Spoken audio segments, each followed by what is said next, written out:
Good evening, good evening. Yes, this is working. We're going to go ahead and get started. They have unfortunately blocked the stairwell yet again, and so Sviatlana Tsikhanouskaya will be joining us shortly, but wanted to go ahead and get started for this conversation. I'm Damon Wilson. I'm the President and CEO of the National Endowment for Democracy, and I want to welcome all of you to a conversation on Autocracy, Inc. versus Democracy United, how to outsmart the bad guys. And in part, we were really keen to have this discussion here at Munich. After talking with Christoph Heusgen and Benedict, welcome Sviatlana, come on in. We're just getting started. Paul, welcome. Great to have you here. We'll always wait for the freedom fighters, so Sviatlana, please. But we had this conversation with MSC over the years to underscore that democracy and human rights need to be at the heart of the discussions of the Munich Security Conference, because democracy and human rights are directly related to international security. And when we see violations of human rights, when we see the undermining of democracy, it fuels instability, conflict. It is at the heart of security, and it needs to be here represented in the Munich conversations. Second, when I joined the National Endowment for Democracy 2.5 years ago, I asked Anne Applebaum to do a strategic conversation with the board to really lay out the nature of how the challenges we're facing today have changed. And she laid out the arguments that became the publication Autocracy, Inc., how the bad guys are winning. Which is not published yet, but will be in September. The Atlantic article was out, an Atlantic article. But you're building on it. Right.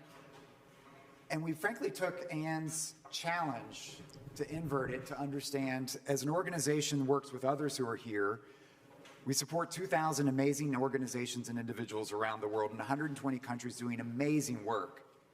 And yet everybody is often doing their own work. We've got to do this together. How do we act in common cause together to push back on autocratic efforts to undermine democracy? Hence, the concept of Democracy United is not just a rhetorical point, but it's a strategy of how to connect the dots among amazing people doing amazing work so that we are able to figure out how to outsmart the bad guys, get off defense, get onto offense. So with that, I'm going to turn it over to Anne Applebaum to moderate this conversation of remarkable people. We're delighted to welcome Sviatlana Tsikhanouskaya, the leader of Free Belarus, who, as we think about the tragic loss of Alexei Navalny this weekend, how painful it is for Sviatlana to not only know her husband is in detention, but so many Belarusians. Thank you for being with us. Senator Sheldon, Whitehouse, who has been a champion on these issues in the Senate, outspoken on many of them, helping to lead the charge here at the Munich Security Conference over the years. Maria Ressa, Nobel Peace Prize laureate, who's done amazing things with Rappler in the Philippines, standing up for free media, standing up for the truth. And is also, I'm proud to say, the chairperson of the World Movement for Democracy, associated that we get to help support. Anne Applebaum, as I said, also serves on the National Endowment for Democracy board, one of my bosses. Representative Gerry, Connolly, who's been a terrific representative around in Virginia, champion of these issues in the U.S. Congress, a leader of the U.S. delegation, a leader of the NATO Parliamentary Assembly, I think on your way to Brussels to continue to underscore American resolve. Masih Alinejad, who's been an outspoken advocate for Iranians who have been protesting in a way that has inspired the world. We have some with us tonight in the audience that I think will be part of the conversation. Masih, it's an honor to have you here as well. Anne, over to you. So first of all, thank you very much. Let me just start by setting the frame of the conversation. So although lots of people like to talk about our current moment as a new Cold War, U.S. versus China, I've been exploring the idea that, in fact, what we're dealing with is something rather different. We're dealing with now a group of countries who have very little in common ideologically, theocratic Iran and patriarchal Belarus and nationalist Russia and communist China and Bolivarian socialism in Venezuela have no ideological links. They do, however, have one thing in common, which is that they hate us.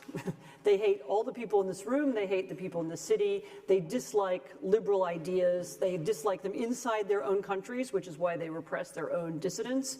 And they dislike them outside their own countries, not least because they understand that people from the outside world can inspire people on the inside.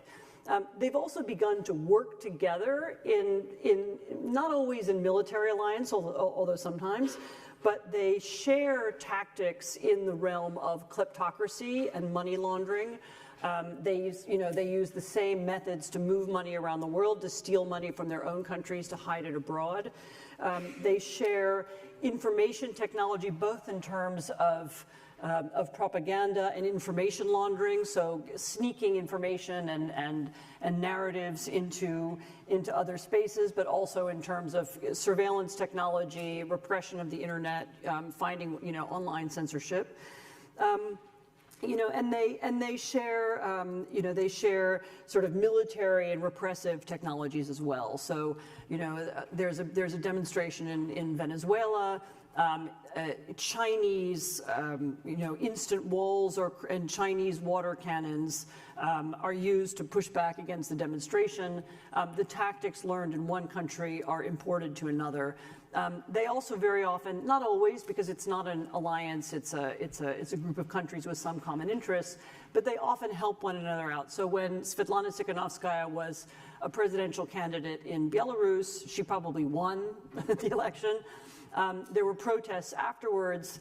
The protests came very close to victory. They very nearly won. Lukashenko, the dictator of Belarus, was frightened. He was disoriented. What happened? The Russians came in. They brought their own policemen. They brought their own journalists. They brought their own tactics of repression. And they helped Lukashenko put down the demonstrations. After that, the Chinese came in, made big investments in Belarus. The Iranians showed up at the UN to be friends with Lukashenko when he was sanctioned by others. It's a system, and we've seen it. The larger autocracies support the smaller ones. They've done it in Belarus, Venezuela, and so on. We're seeing more recently, the war in Ukraine. It's Russia's war against Ukraine, but it's being fought with, Iranian drones. It's being fought with North Korean ammunition. And it's being fought with, with the help of propaganda techniques learned from all over the world. So that's the frame of this conversation, is that we're not dealing with one country, we're dealing with a group of countries. They understand how to work together. Let me stress, it's not as if there's like a super secret room, like in a James Bond movie where they meet and decide things. These are, when they have common interests, they work together, and we see them exchanging technology and ideas. And so the idea of this panel is that I have, 5 brilliant people who've thought about some of these issues. The idea of this panel is to start talking about what does the united response to that look like. So if we take the advocates of it's not just about democracy, it's about liberal values and ideas, the idea of rule of law. If you take them from different parts of the world, you have them beginning to work together and act together. What would that look like? How would that change our foreign policy? How would that change what they do? And these are all people who've thought about different aspects of this problem. Again, I want us to move on from the idea, American foreign policy in particular is very often, it's sort of divided by geographies. There are the Middle East experts, and there are the East European experts, and there are the Asia people. And, they don't necessarily see that many of the same things are happening in very different spheres. Information laundering, the Chinese have set up a network of newspapers and television stations in Africa, and they push Russian propaganda through that chain. They don't see the world separated by geography, and we should stop doing that as well. Anyway, that's the premise of the panel. And I'm actually going to start with Senator Whitehouse, who has thought a lot about kleptocracy, the significance of it, and what to do about it. Maybe you could begin, Senator. Sure. Let me start by thanking you for bearing witness in such important ways to episodes of corruption and illuminating it for people. Your voice has been very, very significant.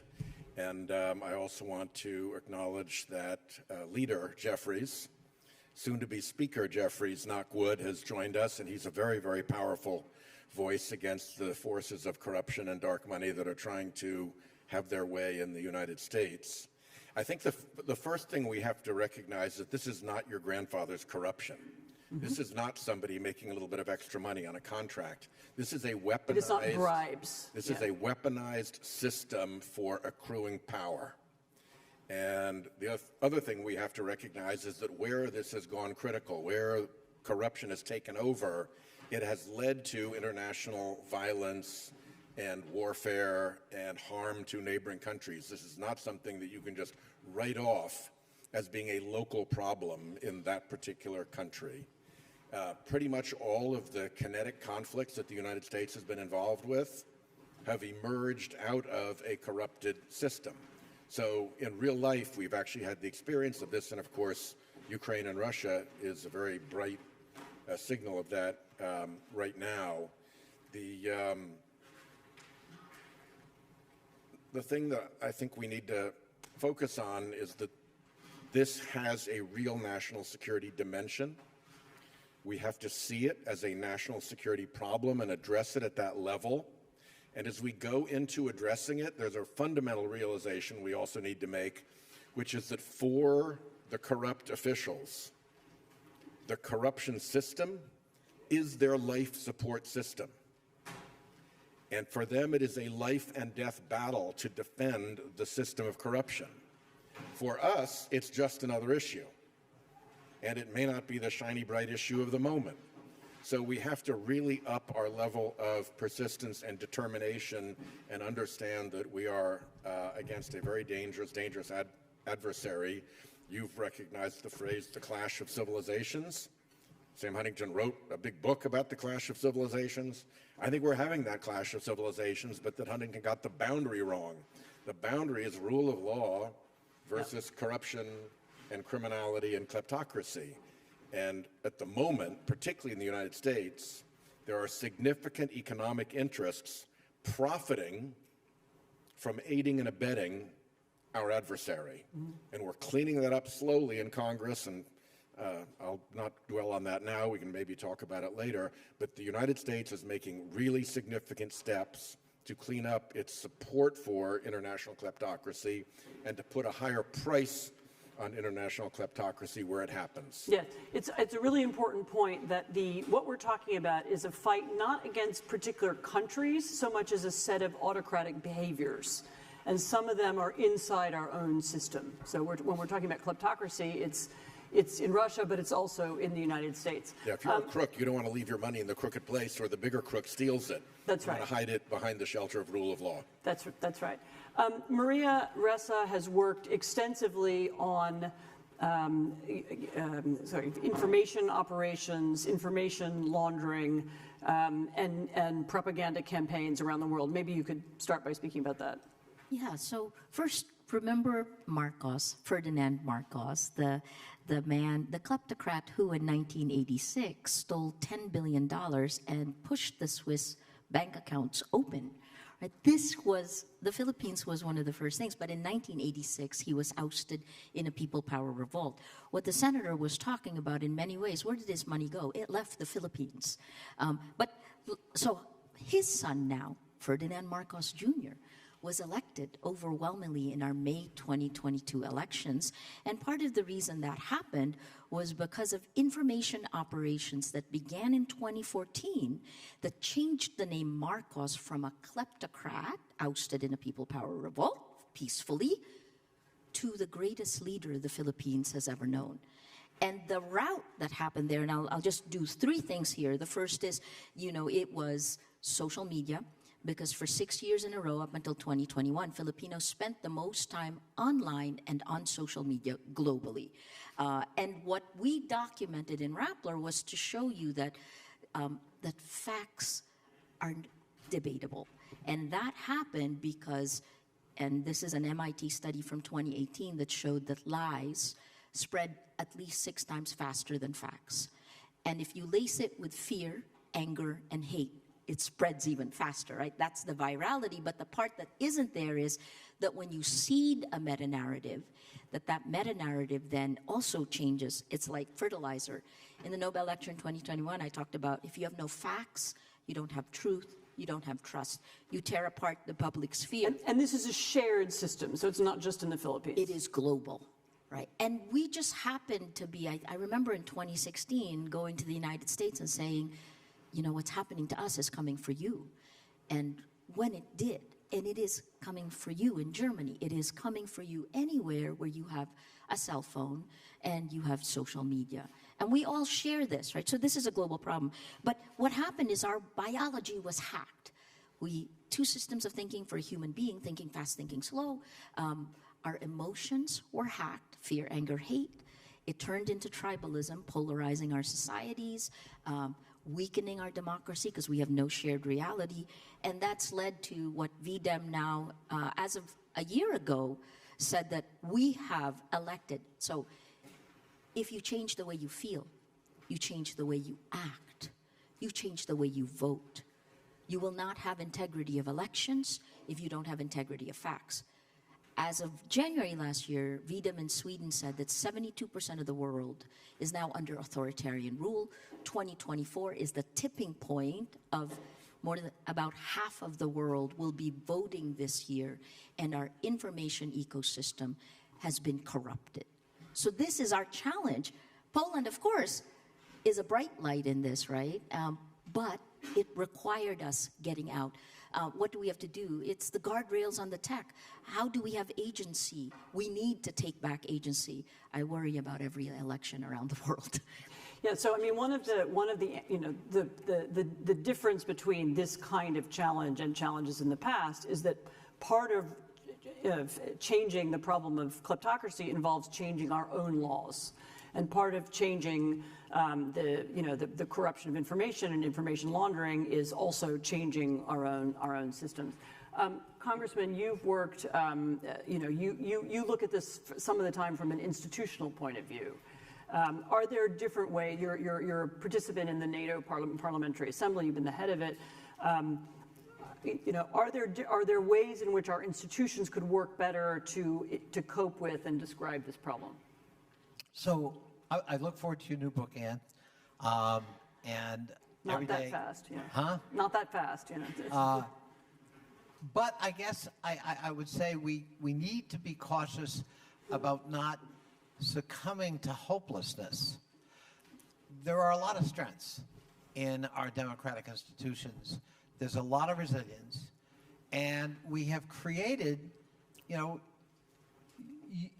at the very beginning you talked about we need to be pooling our resources and collectively defending democracy. Well, I got news for you. We did that 73 years ago. It's called NATO, and it's a model for other parts of the world. And you know what the difference is between 1939 and now? It is that Hitler had no boundaries he had to respect, and he didn't. There was no organization to say stop and go no further. In NATO, we do have that, and Putin, it's the one thing he's respected. This murderous, depraved sociopath has not dared militarily encroach on NATO borders, no matter how small. Not dared. Because of Article 5, the commitment that we're all in it together, and if you cross that boundary, it's an attack on all of us. And we will act accordingly. And for 73 years, that's worked. And we've got to learn from that. But one of the things it hasn't done, that we do need to do, and Anne, you called for this previously in terms of creating forums, I would use the word architecture, formal architecture, for the propoundment, the promotion, the advocacy of democratic institutions and democratic values. If you go to NATO headquarters in Brussels, it is like a scene, the new headquarters is like a scene out of Star Wars. You expect stormtroopers to be coming out of one of the corridors. It's cavernous and it's ultra modern, and it's got offices dedicated for mobility and interoperability and synchronization and strategic planning. It doesn't have a broom closet dedicated to the propoundment of democracy. Now, either we're a coalition committed to defending and promoting and advocating for democracy, or we're nothing more than a military alliance that doesn't like Russians. And in the climate we're in, you'll never, if that's all we are, we will never hold the public for the next 73 years. That's not a good enough reason to continue. Fighting for democracy is what we are about. It's in our charter, and it's time we formalize it and create architecture and advance instead of being on the defensive. I do believe NATO has risen to that challenge with the invasion of Ukraine. The question in front of us is, will we sustain that commitment?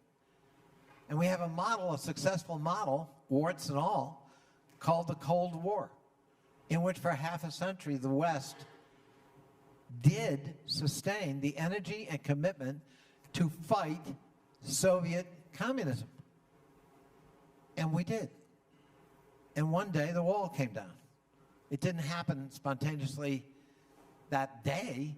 It was the collective energy and commitment of almost a half a century of resistance and forward advancing by democracies. And we prevailed. So we've got models of success, some of which are operating as we speak. We can't let up. And that's why, I'm so glad we have such a large delegation of senators and members of the House who are here to show commitment for Ukraine and to show commitment for what we're talking about universally. No, and also underlining the idea that what NATO is fighting is not just the war in Ukraine or not just Russia, but that Russia is connected to other countries. Russia is a supporter and an encourager of Hamas. Hamas is funded by the Iranians. We see the evidence of Russian connections in many other parts of the world. And so imagining that this is just about Europe is easily a mistake. No, we know there are links in South Pacific with Asia and hungry eyes on its neighbors on the South China Sea and on Taiwan in particular.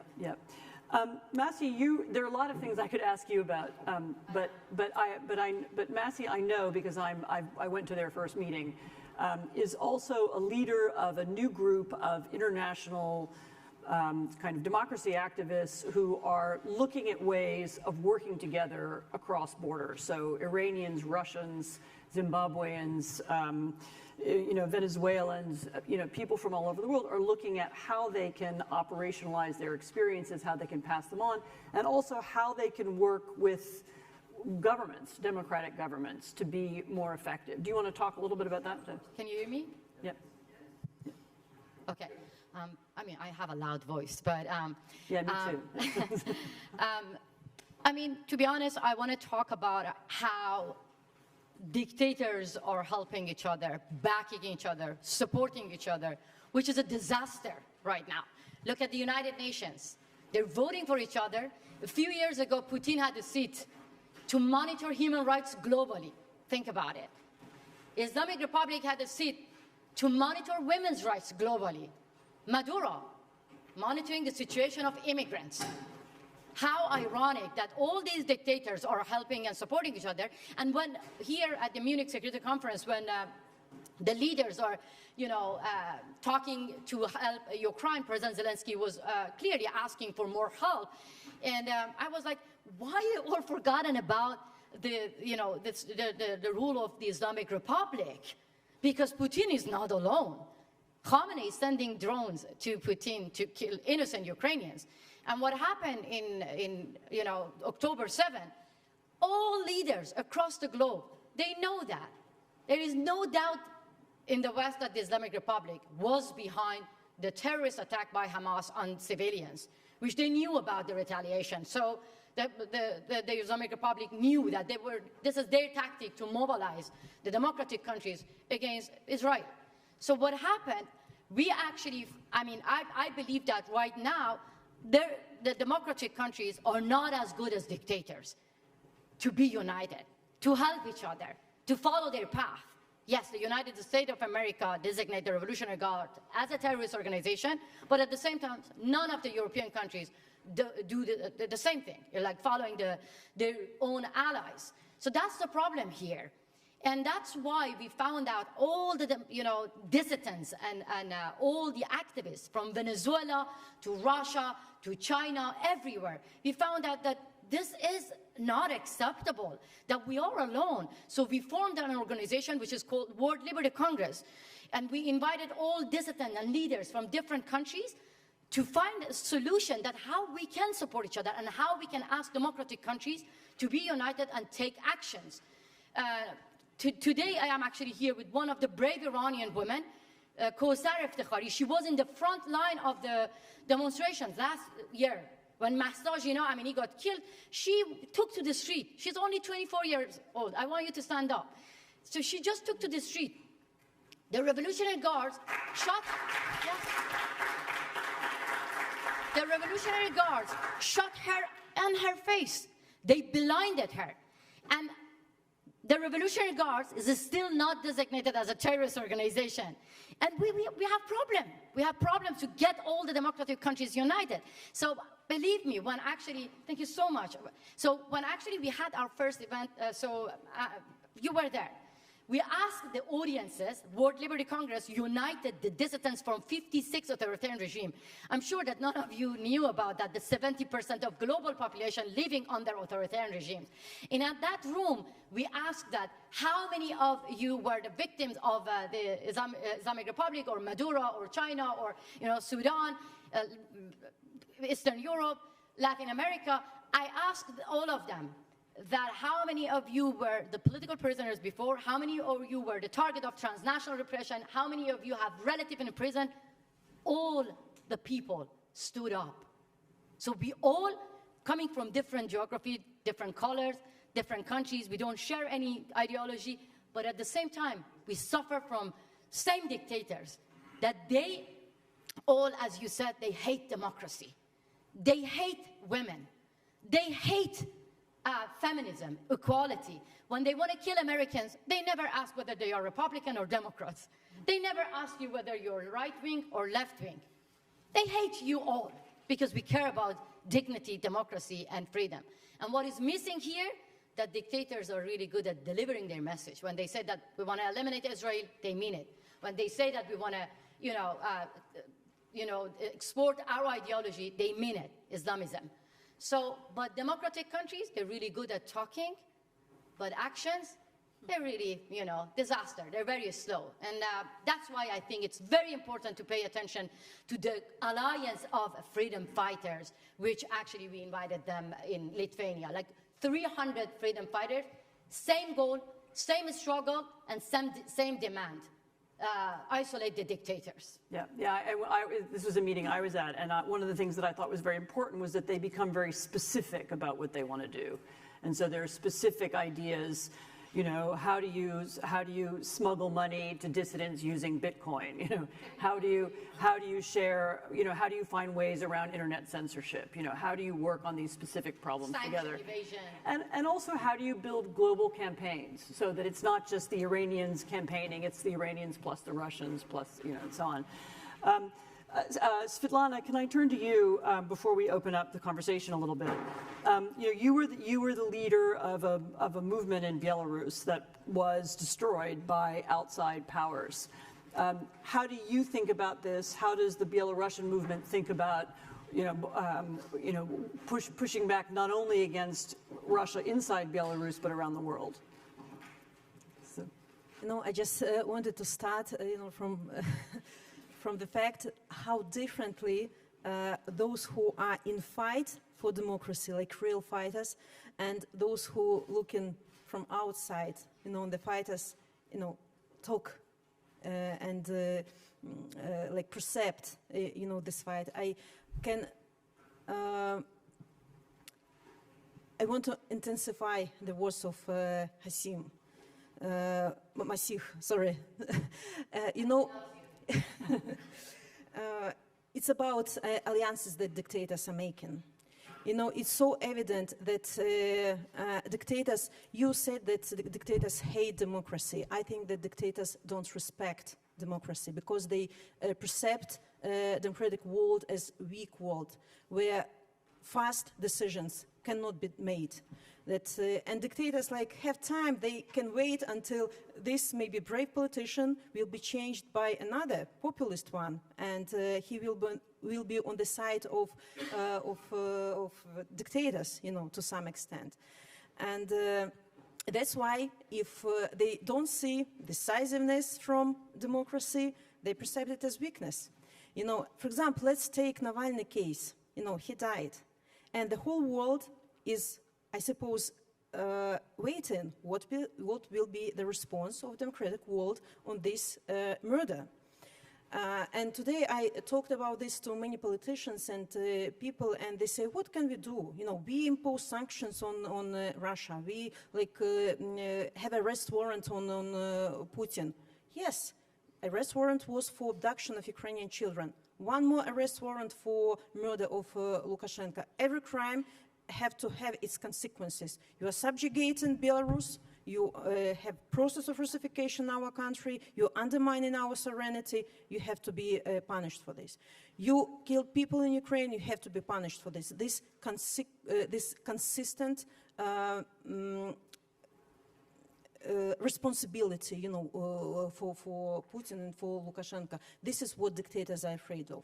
They know, they are like testing now a democratic world, how far they can go until a response, how many red lines they will cross until they get this response. No response, okay, we'll go further and further and further, and that's why Masih talked about unity. Yeah, it's so important, unity, but it's also important about every institution, every country, every person, responsibility for defending democracy. Sanctions are imposed on Russia, sanctions are imposed on Lukashenko's regime. They can easily circumvent sanctions, continue in trade. Everybody knows about this, but no actions are done. Why these loopholes still exist? And I want to believe that there are honest businesses who closed their business connection, with the Russia-Belarusian regime. But still, there are businesses, people who, okay, they might suffer and I will just continue to trade, maybe nobody will notice. It's also your responsibility. You are a betrayer of your values. Why, if your country's policy is to assist Ukrainians, like one hand is assisting Ukrainians, other hand is assisting Russia. This is what we have at the moment. So that's why we have to be like a democratic world. You're a powerful world. You have instruments. You have tools. Just use this. In the case of Belarus, again about accountability, Lukashenko committed many, many crimes. Crimes against people, crimes of torture, again abduction of Ukrainian children. Why? Arrest warrant wasn't given to him. You have all these instruments. We collected all the information to you. Just start special investigation. No political will. Why? Why? So, are you afraid of Putin? So he's perceived like this. Oh, they're afraid. So I can do whatever I want. Mm-hmm. Would any of you like to respond to others' comments? And then I'm going to open it up to the floor. If I could, I want to respond to what Svetlana said because I think it's very telling. The dictators and totalitarians and authoritarians are testing our mettle, our strength. How far can they go? If you look at the 1930s, the Western democracies failed every single test, whether it was the invasion of Ethiopia, whether it was the Anschluss, whether it was the reoccupation of Rhineland, whether it was the Spanish Civil War. We flinched. The West flinched. They had reasons, but Hitler and Mussolini and Tojo took our measure, and World War II ensued. In our time, I believe that the Ukrainian invasion, in part, was Putin miscalculating because he saw our lack of reaction in annexing and occupying Crimea in 2014. And Syria. And Syria. But this was, actual physical grabbing of land blatantly in the broad daylight, and he got away with it with very mild, anemic response from the West. And Xi Jinping, in abrogating the 1997 handover of Hong Kong, saw something similar. Again, an anemic response, and woe is us. And I'm not arguing we should go to war every time something happens, but stronger reactions Yep. might prevent much worse happening. And we should have learned those lessons from the 1930s. So I agree with you completely, Sviatlana. Those people like Lukashenko are always testing to see the weakness and the response. If I may add something, you mentioned about Navalny's case. We all know that Putin killed him. And as Sviatlana said, they're testing, they're challenging the Europeans, Americans. They want to see that what is the punishment. And if there is no punishment, believe me, not only Putin, Khamenei is following his path. Maduro is following his path. China, Belarusian dictator, they're following his path. If there is no punishment, then they can easily kill innocent prisoners. Right now, World Liberty Congress had a report that right now that we're talking here, there are over 1 million political prisoners across all authoritarian regimes. Before coming here, the daughter of a prisoner from Azerbaijan, a daughter of a prisoner from Sudan, the family members of political prisoners from Iran, begging me, asking me that now take the attention of the leaders of democratic country to take action, to do something, because after the brutal killing of Navalny, then the other dictators are going to go after other innocent political prisoners. So you're right. When they are challenging by targeting dissidents abroad, by killing political prisoners inside, then if they don't see any punishment, more innocent people will get killed. So this is on our shoulder and our responsibility to get the democratic countries to do something. Let me just, this was a very short session. We are essentially out of time, but I see one or two people in the audience who might want to speak. So Yasmin Green is here, who's somebody who works on solutions, and she works for Jigsaw, which is connected to Google. I'm wondering if she wants to say something. So I've called on you out of the blue, so. Hi, I'm Yasmin Green. I run a unit within Google called Jigsaw, and we have a portfolio of software development, basically trying to get people in the repressive parts of the world access to the internet. If you live in parts of the world like Masih does, like the term World Wide Web was always a misnomer, and as Freedom House has reported every year, the world becomes more and more repressive. The internet becomes more and more repressive too. So part of the challenge and why I've been inspired by Anne and Masih and Maria is like, how do we, if you look around the world, which countries have an internet that supports their governing ideology? Only the most repressive ones. The CCP loves the Great Firewall of China. They built it from the bottom up in their vision. So one thing that we're probably not going to resolve now, but this is the question for me, what does an internet that's aligned with democratic values look like? I don't think it's what we have in open societies, but we need to have a vision so we can build towards it. So you're right. So part of fighting autocracy around the world is changing our own internet so that it reflects our own democratic values. I think is it one or two other comments? Right. One there, I actually can't see because of the lights, and one there. So. Thank you. So I am Kay, I'm from Transparency International. I'm the vice chair, so hi again, Senator. It's really impressive to have such a bunch of courageous people on stage, so kudos to all of you for your fights and courage. What I wanted to say is that, to break those dictatorships, we have also to enhance anti-corruption, as the Senator Whitehouse rightly spotted, because everything that you described is fueled by this dark network of corrupt individuals, by finance secrecy around the world.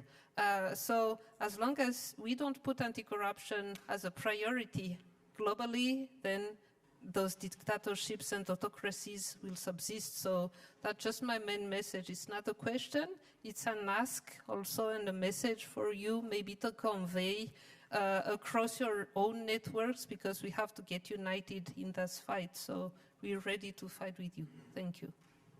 Thank you. Sorry, there was a comment from over here.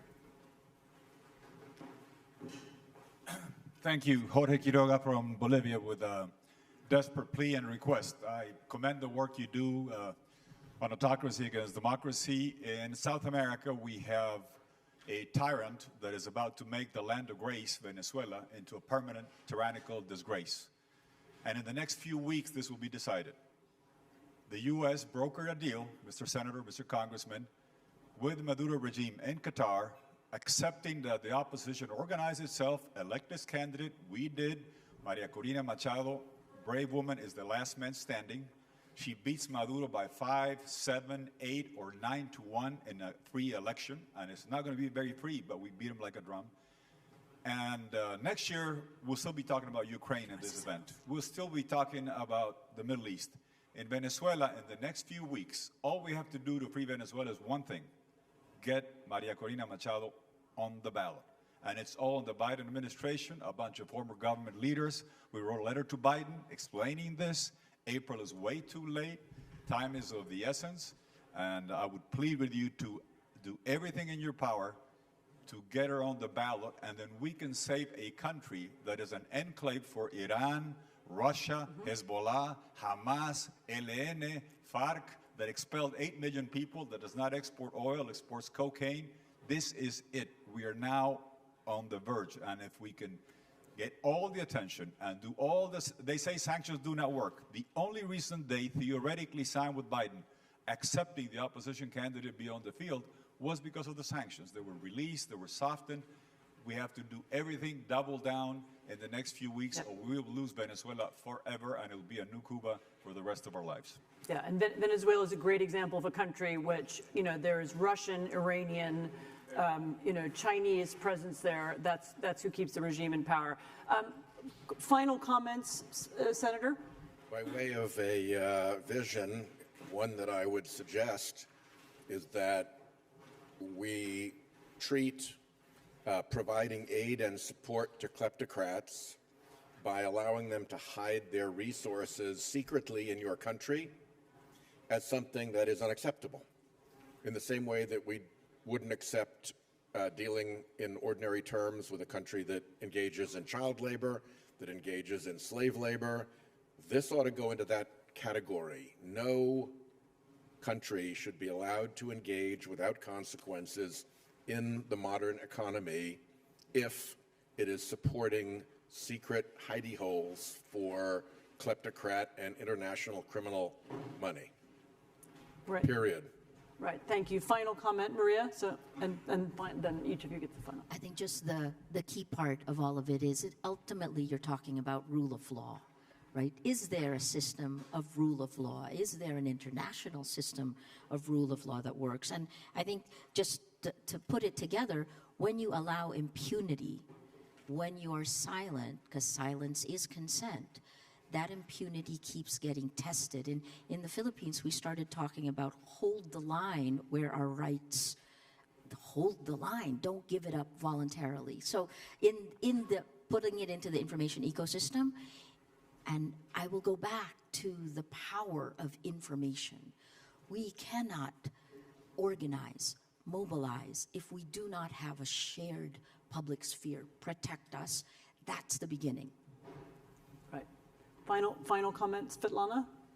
Or No, I just want to remind to the world that fighting against dictators or fighting against tyranny is not like local problem. It's a global one, and because tyranny spreads like cancer. And until we cut the last cell of it, it will spread further and further, and we might lose this fight. So we need unity.